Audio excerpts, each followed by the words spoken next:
Bonjour et bienvenue sur jcompris.com. Alors l'objectif de cette vidéo, c'est de dresser le tableau de signes de cette expression. Et ça, c'est extrêmement important que vous sachiez le faire parce que c'est un type d'exercice extrêmement classique. Donc maintenant, comme d'habitude, appuyez sur pause, essayez de faire tout seul cet exercice et on se retrouve juste après pour la correction. Donc allons-y, corrigeons cet exercice. Et la première chose à faire quand on veut faire un tableau de signes, c'est ce que je vous ai rappelé ici, c'est d'essayer de factoriser l'expression. Donc maintenant, on va commencer par essayer de factoriser 4x au carré moins 5x. Alors si vous n'êtes pas à l'aise, on va détailler 4x au carré, x au carré, ça veut dire x fois x moins 5x.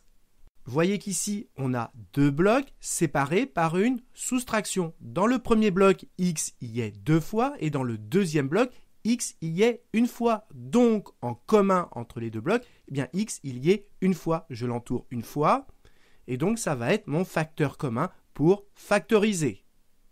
Et donc, j'écris mon facteur commun, le x que j'ai entouré, j'ouvre une parenthèse et je mets dans ma parenthèse ce que je n'ai pas pris. Qu'est-ce que j'ai pas pris? Eh bien le 4x, c'est-à-dire ce que j'ai pas entouré, le moins et le 5. Et voilà, j'ai terminé de factoriser. Alors si vous voulez vérifier que vous n'êtes pas trompé, vous pouvez développer. Ici, x fois 4x, on va retrouver 4x au carré, moins x fois 5, on va retrouver moins 5x. Maintenant qu'on a factorisé, on va pouvoir attaquer le tableau de signes. On commence par écrire x, ici c'est notre variable, on est sur R, donc on va de moins l'infini à plus l'infini. Ensuite, comme je vous l'ai rappelé ici, les blocs qu'on a dans notre factorisation, on va les mettre ici dans notre tableau de signes. Donc le premier bloc, on le met ici, x, et le deuxième bloc, 4x moins 5, on le met ici. Maintenant, il va falloir trouver le signe de x et de 4x moins 5. Et la première chose à comprendre, c'est que x, c'est une fonction affine. Pourquoi? Parce que x, ça peut s'écrire une fois x plus 0. Une fois x plus 0, ça fait bien x. Et ça, c'est bien de la forme ax plus b. Donc, ayez bien en tête que x, c'est bien une fonction affine puisque ça peut s'écrire sous la forme ax plus b. Et vous devez savoir que la courbe qui représente une fonction affine, c'est une droite. Et que si le nombre qui multiplie x, ici c'est 1, est positif, eh bien alors la droite, elle monte. Et c'est pour ça que devant x, ici, je fais une droite qui monte. Et exactement pareil pour 4x moins 5, c'est bien une fonction affine. 4x moins 5, on peut l'écrire 4x plus moins 5. C'est bien de la forme ax plus b. C'est bien une fonction affine. Et le nombre qui multiplie x ici, c'est 4, il est positif. Et donc la droite qui représente 4x moins 5, elle monte également. Maintenant, il n'y a plus qu'à trouver quand est-ce que notre première fonction affine, x, s'annule. Et bien pour cela, il suffit d'écrire quand est-ce que x égale 0. Quand est-ce que x égale 0? Tout simplement lorsqu'on met 0 dans x. Donc cette fonction affine, elle s'annule en 0. Donc x s'annule en 0. Maintenant, cherchons quand est-ce que la deuxième fonction affine s'annule, c'est-à-dire on résout 4x moins 5 égale 0. Pour ça, il y a juste à isoler x. Donc ça fait 4x égale 5. Et maintenant, on divise par 4 pour isoler x. Et donc ça fait x égale 5 sur 4. 5 sur 4, ce qui fait 1,25. Donc la première fonction x s'annule en 0.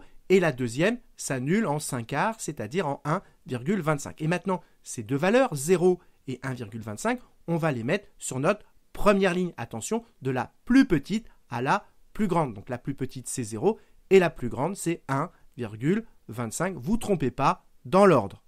Maintenant, on trace un trait sous chacune de ces valeurs et on indique que x s'annule en 0. X s'annule en 0, donc on met un 0 ici. Et 4x moins 5, on vient d'expliquer qu'elle s'annule en 1,25. Donc 4x moins 5 s'annule en 1,25.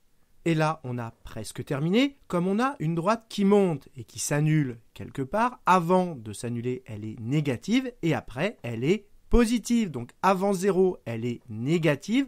Après 0, elle est positive. Et exactement par ici, comme on a une droite qui monte et qui s'annule quelque part, avant de s'annuler, elle est négative et après, elle est positive. Donc, avant de s'annuler, elle est négative et après, elle est positive. Et maintenant, sur la dernière ligne, ici, on écrit l'expression complète, c'est-à-dire ceci ou encore cela, c'est la même chose puisque les deux sont égales. Donc moi, je vais écrire 4x² moins 5x. Et maintenant, pour avoir les signes sur la dernière ligne, on va appliquer la règle des signes. Et on a le droit de l'appliquer parce que entre ces deux blocs, regardez, entre x et 4x moins 5, ici, il y a une multiplication. Et comme il y a une multiplication, on a le droit d'appliquer la règle des signes. Et donc ici, moins fois moins, ça fait plus fois moins, ça fait moins, et plus fois plus, ça fait plus.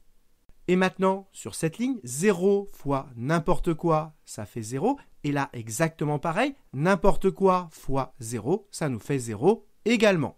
Et donc voilà, on a terminé notre tableau de signes. Alors il faut quand même comprendre ce qu'on a démontré. Cette fonction 4x² moins 5x, je vous l'ai représentée ici. Et qu'est-ce qu'on a démontré? Regardez, de moins l'infini à 0, la fonction elle est positive. C'est ce qu'on retrouve ici. De moins l'infini à 0, la courbe elle est au-dessus de l'axe des abscisses. Entre ces deux valeurs, entre 0 et 1,25, vous voyez que la courbe est sous l'axe des abscisses. Ça veut dire que la fonction est négative, c'est ce qu'on retrouve ici. Et après 1,25, la courbe est au-dessus de l'axe des abscisses, c'est-à-dire que la fonction est positive. C'est ce qu'on retrouve dans notre tableau de signes.